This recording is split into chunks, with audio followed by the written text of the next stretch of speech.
a really important concept in operant conditioning is shaping.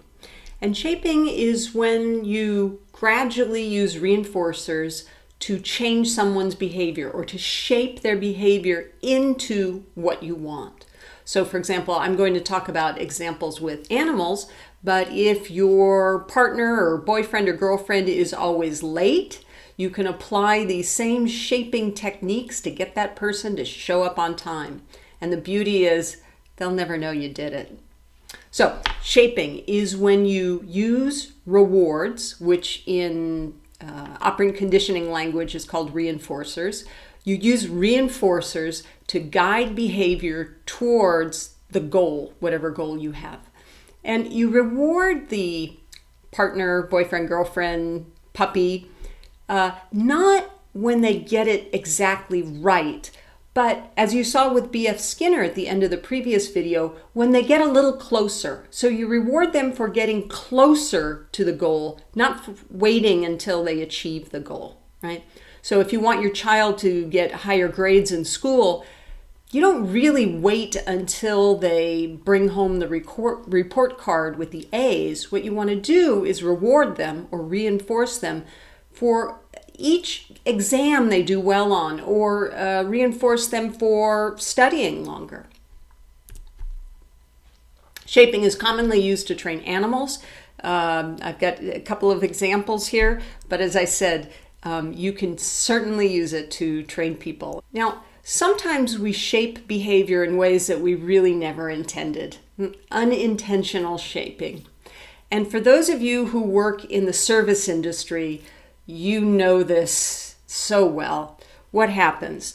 You have a customer who, let's face it, is a jerk, and they essentially throw a temper tantrum and insist that they need to talk to your boss. So you call your boss, and what does the boss do? Give the customer whatever he or she wants. That is shaping bad behavior in adults. We also shape bad behavior in children, and we do it all the time. Right? When a child acts out, then we give the child attention. That's a kind of shaping. And I'm going to show you a video now that someone took of their child who was throwing temper tantrums, clearly in this case, in an attempt to get what he wanted. I don't know what it is he wanted, but what you'll see in this video is he only throws a temper tantrum when someone is there to see it so that they can react and tend to his needs. His actions make it really hard to believe that he's actually in pain. So check out this funny video.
Okay, so in the past, that little boy had been conditioned, unintentionally, I'm sure, by his parents that if he really needed to get attention, if he really wanted attention, that he needed to throw a temper tantrum. So that's what you see. We use and benefit from operant conditioning all the time.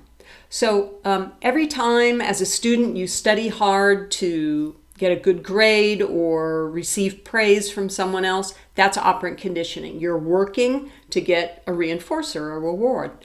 Operant conditioning also works with sort of inverse rewards. So every time you get in a car, if you don't put on your seatbelt, there's that irritating sound. What do you have to do? You have to put your seatbelt on, and then the irritating sound goes away. Having something negative go away is a kind of reinforcement, right? So that's also operant conditioning.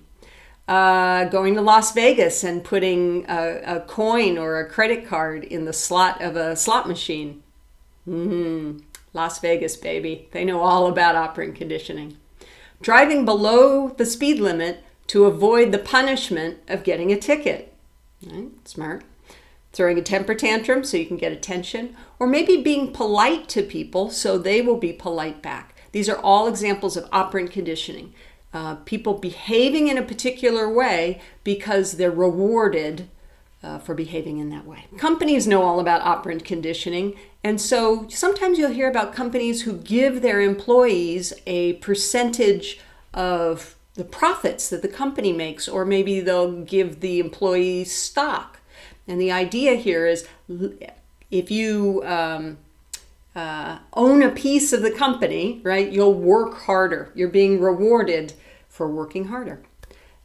Children, we use operant conditioning all the time, right? Waiting to call on a child until they raise their hand. That's operant conditioning. You're training the children to take turns and be polite. Okay, that's it for this one. Come back and we'll talk about rewards and punishment.